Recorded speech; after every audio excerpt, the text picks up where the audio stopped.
বেলা ২টায় রাজধানীর মানিক মে এভিনিউতে জাতীয় সংসদ ভবনের দক্ষিণ প্লাজায় শহীদ শরীফ ওসমান হাদির যে জানাজার নামাজ সেটি অনুষ্ঠিত হবার কথা রয়েছে। এর আগে সারা দেশ থেকে কিন্তু সাধারণ মানুষ, মুসল্লিরা এই মুহূর্তে মানিক মে এভিনিউতে জড়ো হচ্ছেন। দর্শক, আপনাদের বলে রাখি যে বেলা ২টায় কিন্তু তার নামাজের জানাজা অনুষ্ঠিত হবার কথা রয়েছে। পরে সেখান থেকে শহীদ শরীফ ওসমান হাদির মরদেহ ঢাকা বিশ্ববিদ্যালয়ের কেন্দ্রীয় মসজিদে নেওয়া হবে। সেখানেই তার যে দাফন কার্যক্রম সেটি সম্পন্ন হবে। তবে এর আগেই রাজধানীর মানিক মে এভিনিউতে কিন্তু আসলে হাজার হাজার মুসল্লিদের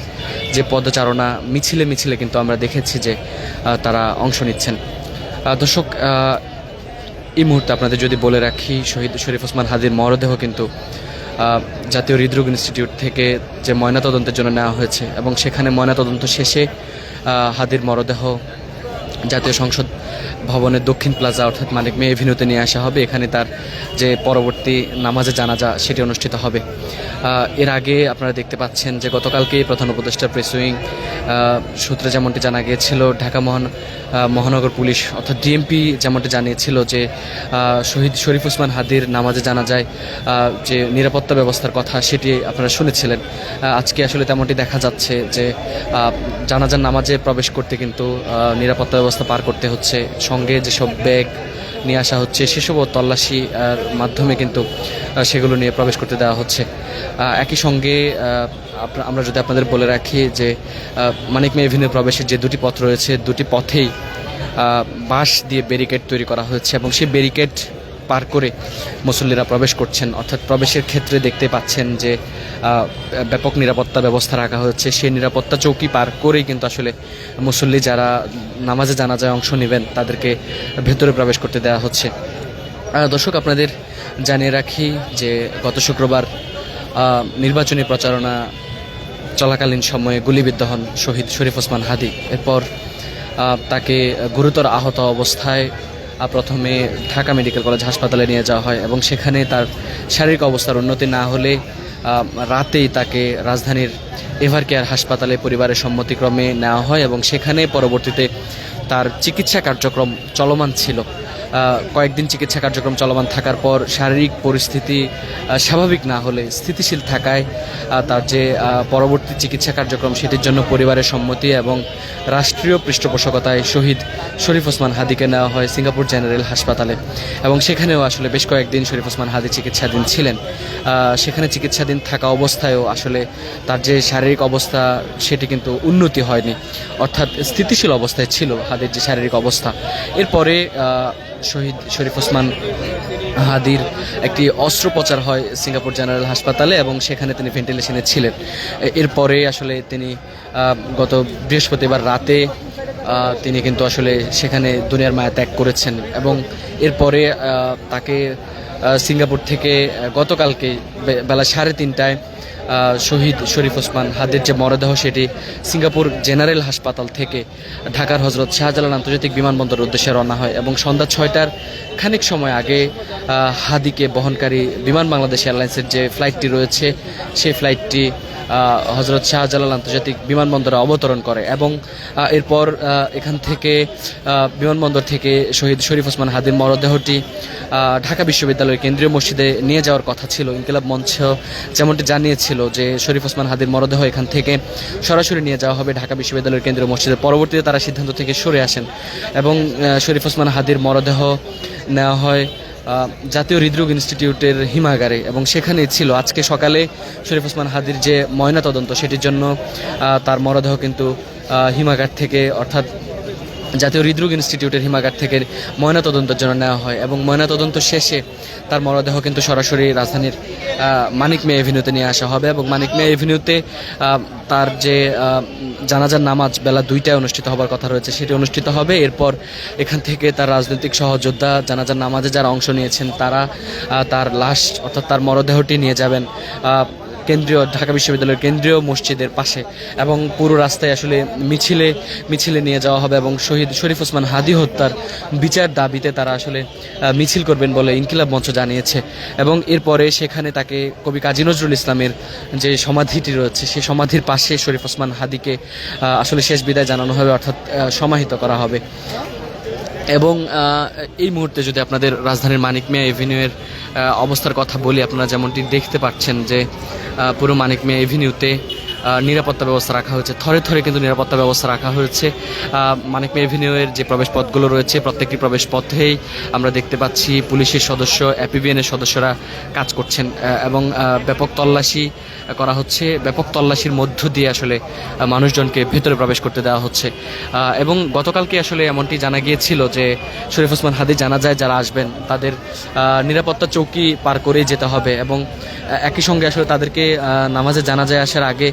ব্যাগ সঙ্গে না নিয়ে আসার জন্য বলা হয়েছিল। তবে অনেকেই সঙ্গে ব্যাগ নিয়ে আসছেন, সেগুলো নিশ্ছিদ্র নিরাপত্তা এবং ব্যাপক তল্লাশির মধ্য দিয়ে সেগুলো নিয়ে প্রবেশ করতে দেওয়া হচ্ছে।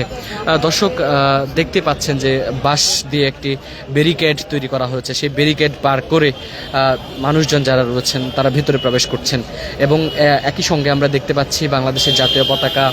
মাথায় বেঁধে কিন্তু মানুষজন নামাজে জানাজায় প্রবেশ করছেন এবং এক এক করে কিন্তু আসলে খুবই সুশৃঙ্খলভাবে মানুষজন হাদির যে নামাজের জানাজা সেখানে যাচ্ছেন। দর্শক সব মিলিয়ে যদি আপনাদের ঠিক এই মুহূর্তে মানিক মিয়ার কথা বলি, মানিক মিয়া এভিনিউতে দেশের বিভিন্ন জায়গা থেকে আসলে মুসল্লি, সাধারণ মানুষ শহীদ শরীফ ওসমান হাদির যে রাজনৈতিক সহকর্মী, সহযোদ্ধা, তার সহপাঠী, ঢাকা বিশ্ববিদ্যালয় সহ দেশের বিভিন্ন জায়গার শিক্ষা প্রতিষ্ঠানের শিক্ষার্থীরাও কিন্তু আসলে এই মুহূর্তে রাজধানীর মানিক মিয়া এভিনিউতে আসছেন। যদিও জানাজার নামাজ অনুষ্ঠিত হতে আরও খানিকটা সময় বাকি রয়েছে, তবে এর আগেই আমরা দেখতে পাচ্ছি যে মানুষজনের যে বাঁধ ভাঙা উপস্থিতি সেটি আপনাদের দেখানোর চেষ্টা করছি এবং সঙ্গে সঙ্গে যে তল্লাশি ব্যবস্থাটি রাখা হয়েছে খুবই নিরাপত্তার মধ্য দিয়ে মানুষজনকে ভেতরে প্রবেশ করতে দেওয়া হচ্ছে এবং যাদের সঙ্গে আসলে ব্যাগ, অতিরিক্ত জিনিসপত্র রয়েছে সেগুলো কিন্তু আসলে চৌকস তল্লাশি দেওয়া হচ্ছে এবং সে ব্যাগগুলো তল্লাশির মধ্য দিয়ে কিন্তু আসলে মানিক মিয়া এভিনিউতে তারা আসতে পারছেন। দর্শক আপনাদের যদি একটু বলে রাখি যে বেলা 2টায় কিন্তু শহীদ শরীফ ওসমান হাদির যে নামাজে জানাজা সেটি রাজধানীর মানিক মিয়া এভিনিউতে অনুষ্ঠিত হবার কথা রয়েছে। এরপরে এখানে বিভিন্ন রাজনৈতিক দলের মানুষজন আসবেন, রাজনৈতিক দলের নেতৃবৃন্দ আসবেন শহীদ শরীফ ওসমান হাদিকে শেষবারের জন্য আসলে দেখতে এক পলক দেখার জন্য কিন্তু দেশের বিভিন্ন জায়গা থেকে মানুষজন ছুটে আসবেন এই রাজধানীর মানিক মিয়া এভিনিউতে এবং তারা এরই মধ্যে আসলে আসতে শুরু করেছেন। যদিও বেলা 2টায় তার নামাজে জানাজা অনুষ্ঠিত হবে, এর আগে কিন্তু মানুষজনের এই উপস্থিতি আপনারা ঢাকা পোস্টের সঙ্গে আপনাদের দেখানোর চেষ্টা করছি।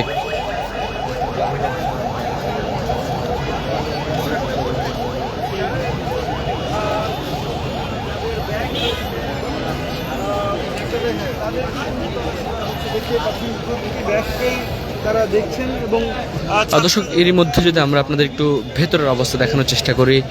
বাংলাদেশের জাতীয় পতাকা নিয়ে কিন্তু আসলে এরই মধ্যে আমরা যেই বিষয়টি লক্ষ্য করছি, মাথায় বেঁধে কিন্তু আসলে হাজার হাজার মানুষ রাজধানীর মানিক মিয়া এভিনিউতে প্রবেশ করেছেন শুধুমাত্র আসলে শেষবারের মতো শহীদ শরীফ ওসমান হাদির যে মরদেহ, অর্থাৎ শরীফ ওসমান হাদি দুনিয়ার মায়া ত্যাগ করে চলে যাচ্ছেন সেটি দেখার জন্য কিন্তু মানুষজনের এই বাঁধ ভাঙা উপস্থিতি এবং বেলা 2টায় তার যে নামাজের জানাজা সেটি রাজধানীর মানিক মিয়া এভিনিউতে অনুষ্ঠিত হবে। এরপরে এখান থেকে শরীফ ওসমান হাদির যে মরদেহ সেটি এখান থেকে নিয়ে যাওয়া হবে ঢাকা বিশ্ববিদ্যালয়ের কেন্দ্রীয় মসজিদে এবং পুরো রাস্তা আসলে মিছিলে মিছিলে নিয়ে যাওয়া হবে এবং শহীদ শরীফ ওসমান হাদির হত্যার সঙ্গে যারা জড়িত তাদের বিচার দাবি করা হবে এবং এরপরে আসলে তার রাজনৈতিক সহযোদ্ধা যারা ছিলেন, ইনকিলাব মঞ্চ, বিভিন্ন সাংস্কৃতিক সামাজিক সংগঠনের সদস্য যারা ছিলেন তারা মিছিল করবেন। মিছিলে কিন্তু শহীদ শরীফ ওসমান হাদির যে কফিনটি রয়েছে যেখানে জানাজার নামাজের পরে তারা সেটি সঙ্গে সঙ্গে যাবেন এবং এখান থেকে তারা সরাসরি ঢাকা বিশ্ববিদ্যালয়ের কেন্দ্রীয় মসজিদের পাশে কবি কাজী নজরুল ইসলামের যে সমাধিস্থল রয়েছে সেই সমাধিস্থলে আসলে তাকে শেষ বিদায় জানাতে মানুষজন আসবেন। দর্শক যে বিষয়টি আসলে আপনাদের বলছিলাম যে নামাজের জানাজা অনুষ্ঠিত হতে এখনও দীর্ঘ সময় বাকি রয়েছে, তবে এরই মধ্যে আসলে আমরা দেখতে পাচ্ছি যে মানুষজনের উপস্থিতি আপনাদেরও সেটি ঢাকা পোস্টের সঙ্গে দেখানোর চেষ্টা করছি যে হাজার হাজার মানুষ কিন্তু এরই মধ্যে রাজধানীর মানিক মিয়া এভিনিউতে জড়ো হয়েছেন, মানুষজন আসতে শুরু করেছেন এবং এখনও আসলে খানিকটা সময় বাকি রয়েছে নামাজের জানাজার। এর আগেই যে মানুষজনের বাঁধ ভাঙা উপস্থিতি, সেটি আসলে শহীদ শরীফ ওসমান হাদির যে জনপ্রিয়তা, রাজনীতিতে শরীফ ওসমান হাদির যে বড় একটি জায়গা তিনি অল্প সময়ে দখল করেছেন, সেটির আসলে প্রমাণ রেখেছে। সেটি প্রমাণ কিন্তু আসলে এই মানুষজনের তার যে নামাজে জানাজা সেটির উপস্থিতিতে।